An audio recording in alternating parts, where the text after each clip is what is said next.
very confident, says he's going to knock you out in the 9th round. Yeah, man. You know, he's a dumbass, and so it's gonna be apparent on Saturday when he's the one that gets knocked out. I mean, genuinely, fighters always say this. There's the back and forth, but Piers, I'm being so honest, man. This guy is easy work. Warm up. Some I know 8-year-olds. I got the 8-year-olds in there. If I find out anything, I'm gonna beat your ass and I'm gonna beat Jaden on love. I mean, which is nothing wrong with it. You know what I mean? Especially Tank been talking about retiring, so why not get the bag and then go about your business if that's your plan? Gervonta Davis and Jake Paul sit across from Piers Morgan, trading confidence and intensity before their upcoming fight. Jake admits that Tank is the most skilled and dangerous opponent he's ever faced, a major leap from anyone he's fought before. But Gervonta stays calm and collected, promising that fans will see a sharper, stronger version of him when fight night arrives. Sharper, just my focus gotta be blazing that night. Just me and him in that ring. All in all, be better. I saw 8 to 10 rounds is what you're thinking, and I also saw, I think I saw 6 rounds. Is what you're thinking? I could be wrong. 7 or 8. 7, yeah, it's right around there. Yeah, How you pick that number? Like, how do you pick what round it's gonna be? First, his skills, the moment. Yeah. I don't know how durable he is. I don't know. I just don't know just yet. But I know if I could get him where I want him. Yeah. That's how long it's gonna take. Yeah. To be a good beating. Do you understand the magnitude of this fight? Do you understand how important this fight is to the boxing game, to the sport? I think I do, but I don't think that he knows. I've been in big fights, but it wasn't nothing like this. Yeah. Jake Paul tells Piers Morgan that the real truth will be revealed when they meet in the ring on Saturday, November 15th. He says all the talk and predictions will end once the fight begins. Jake believes his performance will prove everything, showing who truly deserves to win when the spotlight hits. In recent years, boxing has evolved from a sport focused only on skill to a global entertainment business built around attention and fame. Says he's going to knock you out in the 9th round. Yeah, man. You know, he's a dumbass, and so it's gonna be apparent on Saturday when he's the one that gets knocked out. I mean, genuinely, fighters always say this. There's the back and forth, but Piers, I'm being so honest, man. This guy is easy work. Emiliano Vargas says Jake Paul understood that change before anyone else. Instead of following the traditional path through amateur boxing or the Olympics, Jake built his own audience first. By bringing social media power into the sport, he turned influence into massive paydays, regardless of rank or titles. Younger fans now care more about stories, rivalries, and drama than about classic boxing achievements. Vargas thinks this hurts fighters who spent their lives working toward the top. In the past, legends had to fight for decades to earn big matches, but today one viral clip can make a star overnight. While this new model brings excitement, Vargas warns that the true values of boxing, honor, skill, and earned respect, must never be lost. To me, non-basketball terms, just such a funny internet game, but explain this to me like a 3rd grader. What is an exhibition fight? I don't even know, bro. I'm gonna be real with you. All I know is that Jake is making, God damn. But when they say look, God bless Jake, bro, because this is what he figured out. He figured out this. He figured out boxing is all about attention. 100%. And he went from Disney to, you know, getting paid. What I told you, world champions that have dedicated their whole life to this sport, they will never get paid. Not even a percentage of what he's making. Yeah. But because attention brings dollars. It doesn't matter if it's a podcast, if it's a movie premiere, if it's boxing. If there's no attention on it, you're not going to make no money from it. This is like the WNBA conference. That's why they don't make the money, because they don't have the attention. No, for sure. I was at the WNBA yesterday, and that shit was lit, bro. It was lit? I was chopping it up with Floyd was there. It was good? Like, people, they won by like, I think 1 or 2 points. But I was standing up and I was jumping, you know, it was the finals though. Yeah. It's the finals. So, all that aside, I just feel like Gervonta could crack though, bro. Oh, of course. Gervonta could crack. I mean, so this is what I want. He's sparred light heavyweights and heavyweights before. Like, this ain't nothing new. even taller guys. For sure. Yeah. So what I really want to ask you in regards to that fight is like, obviously someone like Gervonta is not, in his mind, he's not going to go out there and look stupid, no matter how it goes. Right. No, he's not. But that's what when I see it's an exhibition fight, I'm like, what does that mean? And you can still get knocked out. You know, I feel like that means there's not going to be no winner. No effect on the record. Yeah, that's exactly what it means. But you could get knocked out. So you don't think, because like, you know, the beef now is like, this shit's the WWE. That's what people say about boxing. I mean, like, you're completely right about Jake and what he's done. It's insane. Yeah. But he'll get the WWE. Oh, this is just like, what is this? Do you see it that way? God bless him, bro. God bless. Hey, call my fights WWE fights, whatever you want to call it. If I'm getting paid $80, $100 million, I mean, come on, bro. And look, the thing is, every single person that is commenting that, if they brought $100 million check in front of you, oh, I'm fighting. From Garrett's view, a matchup between a seasoned pro like Gervonta Davis and a YouTuber turned boxer once seemed unthinkable. He calls it a spectacle, not because of a lack of skill, but because the situation itself challenges boxing tradition. Jake Paul built his brand by turning controversy into opportunity. He knows how to make headlines, stir debate, and attract viewers, even from critics. Gareth believes that's exactly why this fight exists. Jake keeps proving that attention can create chances. Some old-school fans dislike it, while others see it as a new era where entertainment rules. Love him or hate him, Jake's impact is impossible to ignore. Marry up all this. Well, there's an end game and a bookend to what Jake Paul's doing, and I think he's getting very close to the bone with this one because it doesn't really work. It's the biggest freak show so far. Like you say, Gervonta is not in everybody's list, but he's there or thereabouts in the pound for pound list. I mean, since the Lamont Roach fight, people have been down on him a little bit more. You know, a lot of people feel he might have lost that fight, you know. Obviously his troubles and travails away from the ring have meant that, you know, people are starting to question at 33 now, is he? No, I don't even think he's that. 31, I think it's 31 max, 31. Yeah. But they're beginning to question his validity. But yeah. Go on. 31, yeah? 30. Okay. Yeah. They're beginning to question, or I think we all are, but people are in general beginning to, pundits and some fans are beginning to question his validity in that top 10 pound for pound list. I think he belongs there myself, or just outside it. Certainly in the top 15, no question. Maybe top 13. I think I've got him. I think I had him at 11 or 12, but might have done a list on Saturday night. And obviously, we want to see him in the ring with Shakur Stevenson. It's the big fight. Or even in Naoya Inoue at some point, which is a fantasy matchup that I remember dreaming about around the same time I was dreaming about Terence Crawford and Saul Canelo Alvarez a couple of years ago. Coach Reg stands by Gervonta Davis, reminding everyone that Tank's success came through years of hard work. He moved up weight classes, faced tough competition, and earned respect with knockout wins. Reg says that once a fighter reaches that level, judgment always follows. Some say Tank is chasing money, but Reg believes he's earned the right to secure his future. Boxing is a dangerous life. One bad night can end everything. After countless training camps and risky fights, Davis deserves to choose opportunities that reward him most. Reg adds that Tank still stands for real boxing values, discipline, courage, and a champion's mindset. Critics may question him, but that's the price of greatness. You know what I mean? Especially Tank been talking about retiring, so why not get the bag and then go about your business if that's your plan? I mean, if that's your plan to retire, then go get the bag and then go about your business. You ain't doing nothing wrong. I'm not against it. You got some people that are very critical of Tank. Does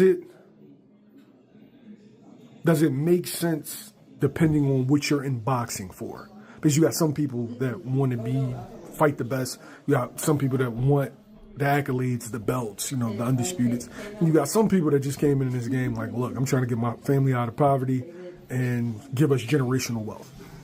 Does it all depend on what you decided to box for?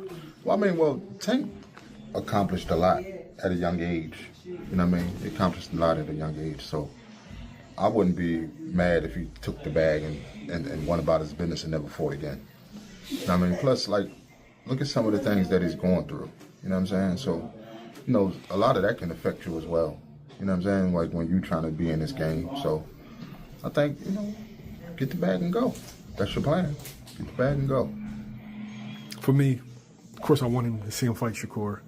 I wanted to see him fight Devin. Yeah, we all wanted to see him fight. At press events, Gervonta Davis mostly listens, observing quietly and speaking only when needed. His silence creates tension because no one knows what's on his mind. Commentators Manx and Mora note that this contrast adds drama. Jake plays the showman, while Tank seems like a focused hunter waiting for his moment. It perfectly reflects their worlds, one built on digital fame, the other forged in real boxing. Even their body language shows the clash between old school and new school. It was lame. And even though Jake Paul tried to egg him on and try to goad Gervonta Davis on, he's dealing with somebody that is not a quick-witted, thinker. He's not a quick-witted speaker. Tank Davis is explosive in the ring. He's fast and powerful in the ring. He's charismatic inside the ring when he's punching. But when you put a microphone in front of him, he's not articulate. He doesn't know how to quickly respond to people. He stutters a lot. He does more stuttering than talking. So Gervonta Davis in front of a microphone is not going to sell. So Tank Davis shouldn't be put in a podium like that. He should have speakers for him. He should have someone talking for him. He should have a mouthpiece. Tank Davis is not going to sell this fight. And Jake Paul knows it. That's the reason he kept throwing jabs at him. He tried to get Tank out of his shell. Tank's not quick verbally enough. He's not quick-witted. He's not quick with the tongue. So in order for him to sell this fight, he's going to have an adversary that can spit something back. Like, for instance, Chavez Jr., he didn't have that quick-witted a response, but he had the backing. He had the loyal following. And Chavez Jr., like many Mexicans, don't need to speak because they do all their fighting in the ring, and people know that. Tank Davis, I don't know, man. He didn't look good in his last fight. He's not fighting the killers in his division. People are getting off that Tank train, and we know that he's had his issues outside the ring. The love's not there anymore. Tank Davis is losing a lot of passion, a lot of followers, and people aren't buying this circus that Jake Paul's trying to sell. And I'm glad that people are getting off this train. The commission in Georgia got off this damn train. That's why they had to move this fight to Florida, where anything could happen. Fans see Tank's calm behavior in very different ways. Some think his short answers and relaxed posture show a lack of interest in fighting Jake Paul. Others see deep focus, believing his stillness hides sharp concentration. Davis has a history of quietly studying opponents and saving everything for the ring. Many great fighters have done the same, saying little, then performing brilliantly. Tank might just refuse to get caught up in hype, knowing that the real talk happens once punches start landing. Whether his calm is confidence or boredom will only be clear on fight night. Jake Paul legitimately cooked Gervonta Davis in that press conference, and I really don't know how to feel about that. And to be honest with you, I still don't understand how boxing even allowed this to be made. Like, I don't. Like, dog, this is not an overstatement. Like, literally one of the core pillars holding up boxing is, like this literal, like, fake superiority complex that they have over literally every other combat sport. Despite literally being the least effective main combat sport there is. Brother, kickboxing, Muay Thai, Brazilian Jiu-Jitsu, wrestling, brother, I put judo over I put boxing. In terms of practicality of combat, oh yeah, 100%. Brother, if Jake Paul makes it competitive against Gervonta Davis, I'm looking at this like, brother. Oh, well, weight difference, brother. Gervonta Davis has been training his entire life. I'm sorry, bro. It's bad enough that the fact that if this was under any other combat sport, this would literally be like one of the most one-sided matchups of all time. And it wouldn't be in favor of Davis. No, dog, if you did this under an MMA rule set, oh my gosh, bro, Paul cooks Gervonta. It's not close at all. Like, round one finish level. Like, understand this, Gervonta Davis versus Jake Paul is taking place in literally the only combat sport where Davis should win. I'm still shocked that they allowed it to be made. Because, like, there's no upside. If Jake Paul beats Gervonta Davis, now we're kind of looking like, wait a minute. What? Like, brother, don't forget. I still think it's a horrible look that Tyson Fury couldn't finish Francis Ngannou. That is so bad. Well, Francis Ngannou's a great boxer. Francis Ngannou, no joke, is one of the worst boxers to ever be in the UFC. He just has absurd power. No, look at the technique of Francis Ngannou. It's not that good. It's carried by power.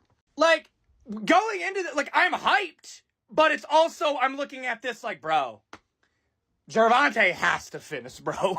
Veteran boxer Sean Porter has seen how much the sport has changed. He views this fight as proof that money now drives matchmaking more than legacy. Porter respects Jake Paul for taking risks, but questions if this matchup helps boxing move forward. He also notes that Gervonta Davis, now a huge draw, sometimes chooses big paydays over historical impact.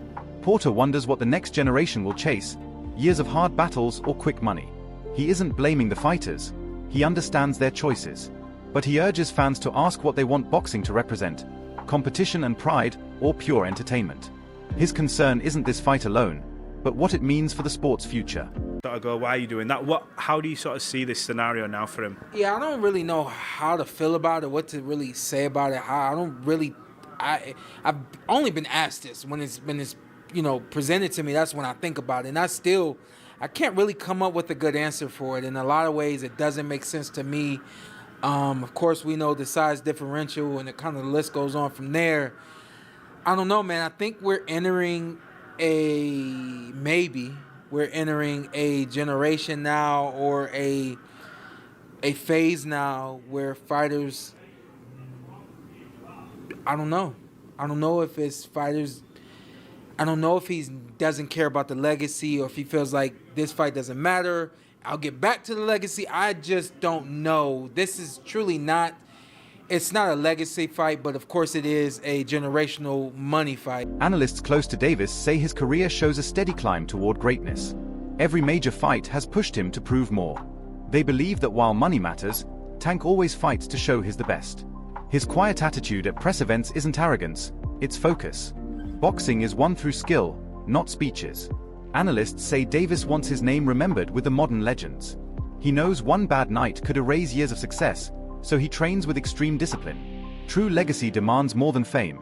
It takes defining moments, and Tank is chasing exactly that. If you're sitting on that toilet and that stool ain't brown or green, if it's red, go to the doctor. Yeah, for sure. But again, Tank Davis and Jake Paul, they fight in November. I personally have Tank. You know what I'm saying? I just don't, because Tank is a little different. He ain't like them other niggas who took a fall. Tank ain't finna take no fall, bro.